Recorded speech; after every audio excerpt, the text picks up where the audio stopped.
కర్నూలు జిల్లా print electronic మీడియాలో పనిచేస్తున్న జర్నలిస్టులకు అండగా ఉంటూ వారి సమస్యల పరిష్కారానికి చర్యలు తీసుకుంటారని కర్నూలు జిల్లా కలెక్టర్ రంజిత్ బాషా తెలిపారు. ఈ రోజు కర్నూలు కలెక్టర్ కార్యాలయంలోని కలెక్టర్ ఛాంబర్లో సీఎం సహాయ నిధి కింద వచ్చిన 23,420 చెక్కును సీనియర్ జర్నలిస్టు వారణాసి ప్రసాద్కు అందజేశారు.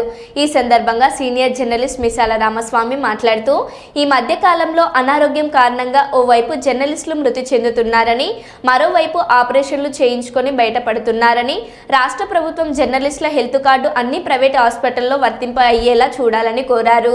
సీఎం సహాయ నిధి కింద 23,420 ఇవ్వడం ఏపీ సీఎం చంద్రబాబుకు, మంత్రి టీజీ భరత్కు, జిల్లా కలెక్టర్ రంజిత్ బాషాకు కృతజ్ఞతలు తెలిపారు. భవిష్యత్తులో జర్నలిస్టులు పెట్టుకున్న బిల్లులను 100% మంజూరు చేయాలని కోరారు.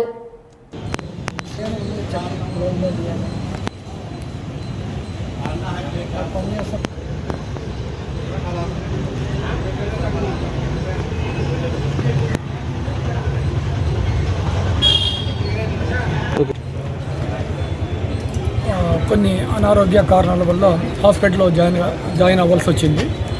తర్వాత నేను టీజీ భరత్ గారిని కలిశాను. సీఎం రిలీఫ్ ఫండ్ కింద అప్లై చేశాము.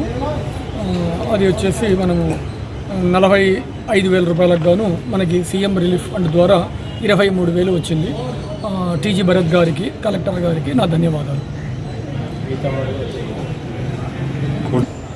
మన ప్రింట్ ఎలక్ట్రానిక్ మీడియాలో పనిచేస్తున్న జర్నలిస్టులు ఈ మధ్యకాలం అనారోగ్యానికి గురై కొంతమంది చనిపోవడం కూడా జరిగింది.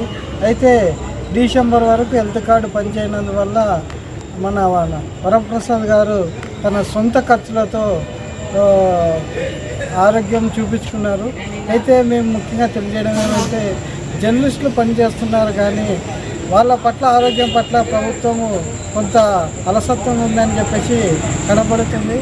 అయితే హెల్త్ కార్డ్ అయితే ఖచ్చితంగా అన్ని ప్రైవేట్ హాస్పిటల్లోకి వర్తింపేలాగా చర్యలు తీసుకోవాల్సిన బాధ్యత ఉంది. అయితే జర్నలిస్టులు ఏదైతే అనారోగ్యం గురయ్యి ప్రైవేట్ హాస్పిటల్లో చూపించుకుంటే వాళ్ళకి అయ్యే ఖర్చులు మొత్తం అంతా ఇచ్చే విధంగా ప్రభుత్వం చర్యలు తీసుకోవాలని చెప్పేసి తెలియజేస్తున్నాము.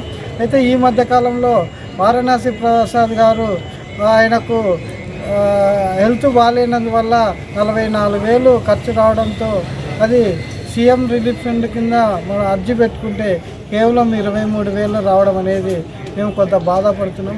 కనుక జర్నలిస్టులు ఏదైతే అనారోగ్యం గురై ప్రైవేట్ హాస్పిటల్లో చూపిస్తే 100% వచ్చేలాగా బిల్లులు సాయం చేయాలని చెప్పేసి ఇటు అధికారులకు, ఇటు మంత్రి గారికి అందరికీ కృతజ్ఞతలు చెప్తున్నారు.